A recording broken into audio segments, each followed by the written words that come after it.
This midday, how experts are reacting to the governor's letter to the Public Utility Commission. And scammers back at it again. What you can do to keep yourself safe.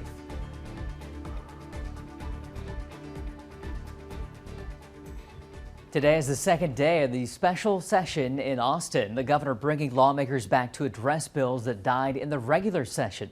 Good morning to you. I'm Joey Horta. Thanks for joining us. Governor Greg Abbott saying that he wants a stricter version of the critical race theory passed. It would prevent it from being taught in public schools. It's not clear how much support the enhanced bill will actually have.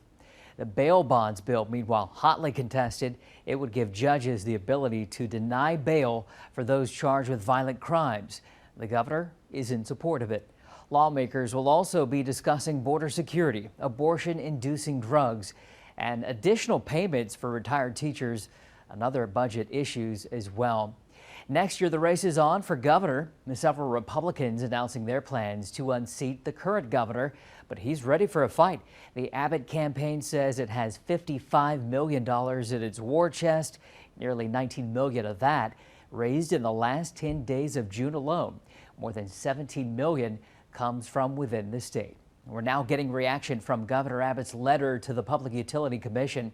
Abbott demanding 4 points of action, including creating incentives for sustainability, electricity, and maintenance schedules. And his final request is to require renewable energy companies to pay up if they can't provide a certain amount of power. Our demand is increasing. So it's a fairly simple problem. We simply need more capacity wherever we need more electricity, wherever it comes from. It's important to note, although the governor requested action, there was no clear plan on how to do so. Scam alert now. The Better Business Bureau warning you about Social Security scams. The Social Security Administration says they won't text or email you about suspending or your Social Security number. They also won't threaten you with legal action or ask for your Social Security number at all. All right, let's change gears and get a check on our weather now from Caleb. Thank you, Joey. Well, across the area, we're dealing with still some of that scattered shower activity.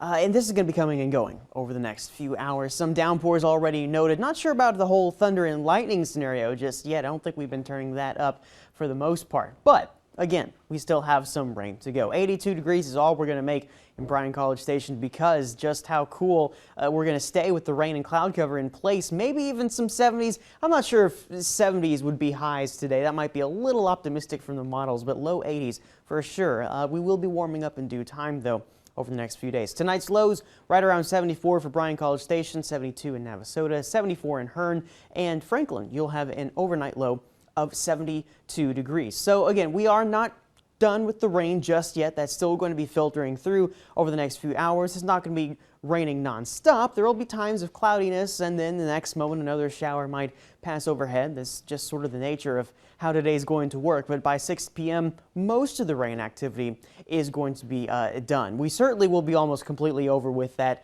by tomorrow. Now, maybe there will be 1 or 2 showers in the area for your Saturday, but it doesn't really look like there's going to be all that many. This is more or less a much drier day for Saturday. That's good news. We're going to have a chance to dry out and get some more sunshine in.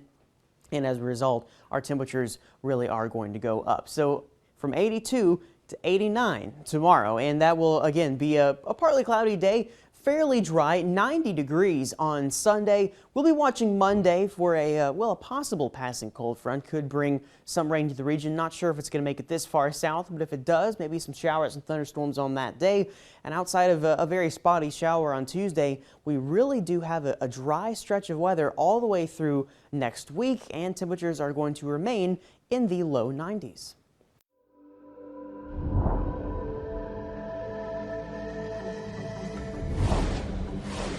Two Haitian Americans are among the suspects arrested in connection with the assassination of Haiti's president. One of the men claimed to be a former bodyguard at the Canadian embassy in Haiti. Police say 17 suspects have now been arrested. 3 others have been killed, and a countrywide manhunt is underway for at least 8 additional suspects. Investigators say at least 6 people in custody are retired members of Colombia's army. The CDC and FDA say Americans fully vaccinated against COVID-19 don't need a booster yet. The statement comes just hours after Pfizer said its vaccine is seeing waning immunity and they'll seek emergency FDA authorization for a booster dose next month. According to the CDC, the highly contagious Delta variant accounts for more than half of new COVID cases in the U.S. It is currently surging in pockets of the country with low vaccination rates. Experts fear more infections could mean more mutations of the virus and more deadly variants to come. History was made at the 2021 Scripps National Spelling Bee. 14-year-old Zaila Avantgarde became the first African-American winner in the 96-year history of the event. Her winning word was Maria, which is a type of tree. She takes home $50,000 in cash and prizes. Zaila already has plans for how she's going to celebrate her victory. I gotta eat and I gotta have fun. The Louisiana native is also a basketball prodigy who holds 3 Guinness World Records for dribbling multiple basketballs at the same time.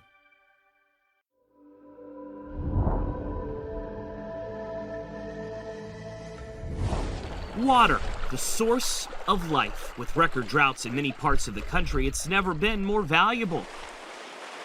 Yeah, if you know a good plumber, send him out here. We got a leak. And that's why Gil Van Deventer is so passionate about what he does.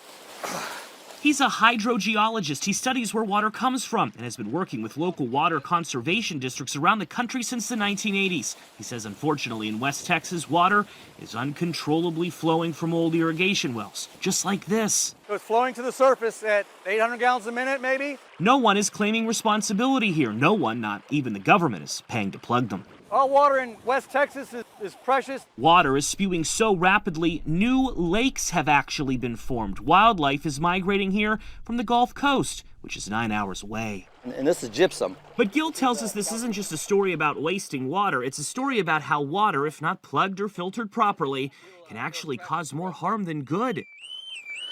All right.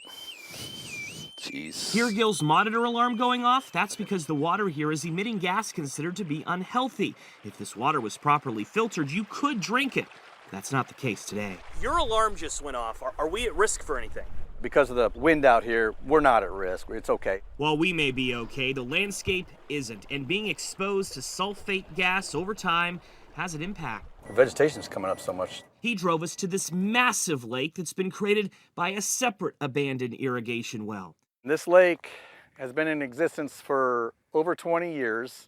The vegetation around here dying slowly. Gil tells us the plant's roots can't take what's in the water. He fears massive contaminated lakes like this could impact all the safe drinking water nearby. And if it does, that's kind of what could be termed as an environmental disaster. Gil is hoping the bipartisan infrastructure package being debated in Congress will help provide money to fix old water infrastructure wells just like this. If it passes, $21 billion is slated to be allocated to environmental remediation. $55 billion is slated to go to water infrastructure. Gil knows getting that money to West Texas won't be easy, but he is sure going to try. County leaders attempted to fix the water problems here a few years ago. A massive sinkhole formed instead. It's actually still sinking. The last I heard was about 1/2 to 3/4 of an inch a month. In Imperial, Texas, I'm Joe St. George.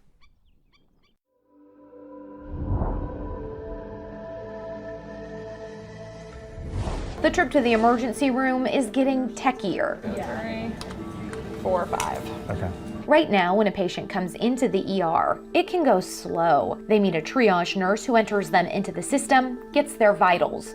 Then they wait and wait. They're kind of just stacked up in line of what order they come in, with the exception of folks who are very, very sick, who meet certain criteria, are taken straight back to a room into the emergency department. But at Swedish Medical Center near Denver, Colorado, technology is speeding up that process.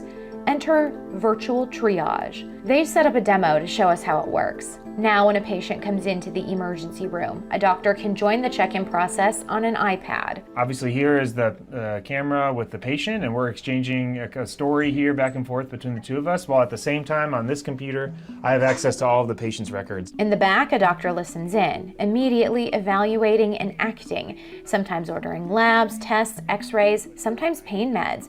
Right now, staff mostly uses it during their busiest times. We can still save, on average, about 10 minutes. And that's just at the start of the visit. Those 10 minutes could make all the difference. Research shows in 2021, fewer, but sicker patients are coming into the ER.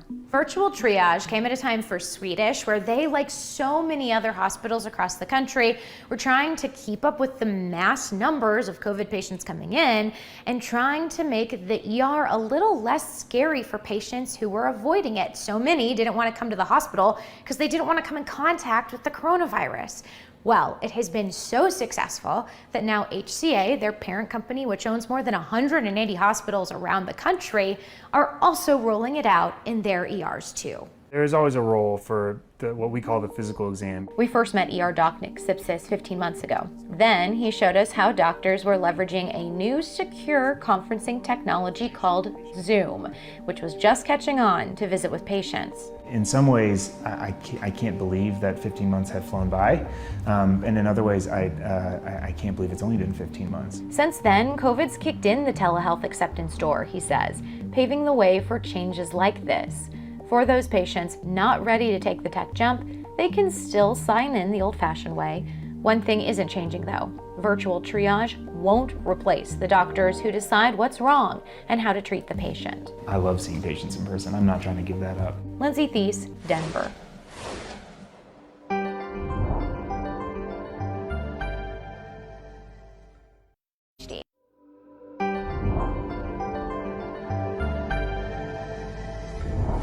Natural gas companies are often challenged to be more environmentally friendly. Now one startup is dedicated to monitoring those operations to combat climate change. Climate change is for real. We really need to solve this. I think we can solve this quicker than people think. And we're going to achieve this through reducing emissions throughout our operations. Certified organic logos promise consumers that certain products haven't been touched by synthetic pesticides. But what about applying that same strategy to fossil fuels? We have a product called TrustWell, which provides 600 data points on the pad level. Chris Romer, the CEO and co-founder of Project Canary in Colorado, is trying to do just that by monitoring natural gas operations. So it's a per well rating system where we look at how was it drilled, did they drop the fracking fluids on the ground, did they do any spills, was it safely drilled, did they take the produced water, did they dump it in the river, is there ozone emanating from the pad that's hurting children at a local school on asthma, are they emitting methane? So think about it, there's kind of like a Carfax combined with an Equifax credit score, and it basically gives you a very transparent rating at the pad level as to whether the oil and gas company is being responsible and being appropriate. Romer says Project Canary's mission is to certify natural gas operations as responsibly sourced for the target audience of climate-concerned customers, as well as investors who pore over corporate sustainability reports to find the best place for their money. Because if you're going to be a utility and you buy natural gas from this oil and gas company, you really want to know whether those sons of guns are doing a good job at the pad level or whether they're dumping the water in the river. If they dump the water in the river, you shouldn't be buying any of their products. Because we'll ultimately have to spend money to offset any carbon that escapes to the atmosphere. And Brian Kane is Vice President of External Affairs at Extraction Oil and Gas, one of those companies that use Project Canary. And you can't be a leader in cutting these emissions unless you know where they're coming from. And so Project Canary helps us with this commitment by monitoring our locations and by letting us know in real time if emissions are escaping from our equipment. And upon the closing of our transactions, Civitas will actually have more than 200 of its locations monitored by Project Canary. But it's more than just labeling the company environmentally friendly to entice more investors. Romer says using Project Canary can help overall with climate change. You cannot improve what you cannot measure. Letting people estimate my carbon impact or estimate my methane BS. Come on, let's get real. Let's get it done. The right side of history says we've got to solve climate change. I don't care where you are on the planet, you're going to be held accountable to your climate impact. And there has to be trusted independent data to stop the greenwashing. And Romer plans on expanding the service across the country to help make sure natural gas operations are sourced responsibly. I'm Thomas Hoppo reporting.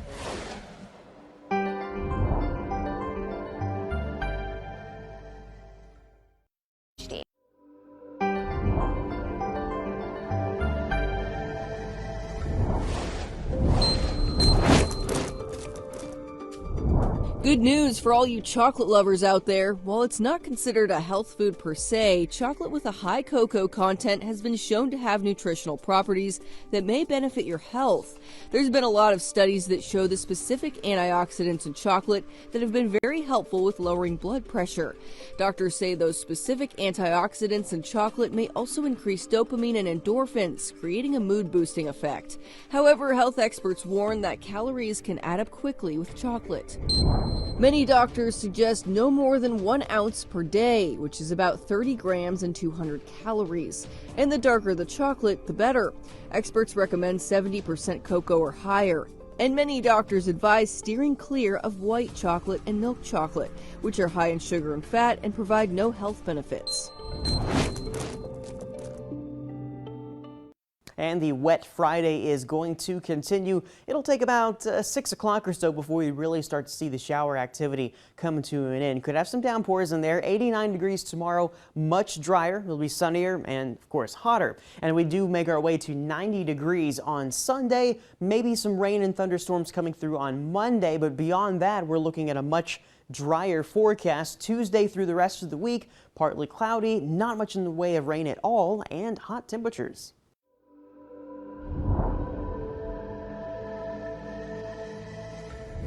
For years, Jennifer Myers led the good life. It included trips to Vegas and the mountains. And that's how we were paying for it. Was every time was credit card. Along with the purchases of designer handbags and expensive bikes. If you want something, just get it. Luxuries financed by a dozen different credit cards, some with interest rates above 20%. Discover, Sam's Club, TJ Maxx. And how much did it add up to? It was it was $100,000. How did that make you feel? I was in tears. I was crying. During the pandemic, credit card balances fell 17%, but creditcards.com found Americans this year have an urge to splurge. 44% of Americans told us that they're willing to go into debt during the second half of this year for non-essential purchases. In Jennifer's case, she turned to the nonprofit Money Management International for help. We are able to consolidate, much like a debt consolidation loan, but without creating a new loan. We're able to consolidate those monthly payments and lower those high interest credit card rates down to around 7%. Set us up on a 5-year program to pay the whole entire debt off. In Jennifer's case, Money Management International negotiated lower interest rates and put her on a payment plan. Everything's zero balance. Last month, 4.5 years after she signed up for debt help, Jennifer made the final payment on her $100,000 credit card balance. How does it feel to be debt-free? It's wonderful. Absolutely wonderful. It's a whole burden lifted off of me.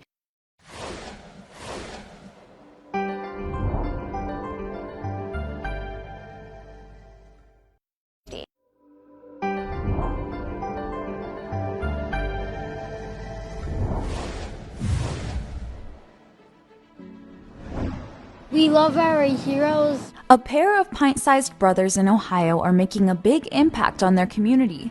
Gideon and Josiah have raised hundreds of dollars for first responders with their front yard lemonade stand and the help of a food truck. Thank you for your service. Thank you for your service.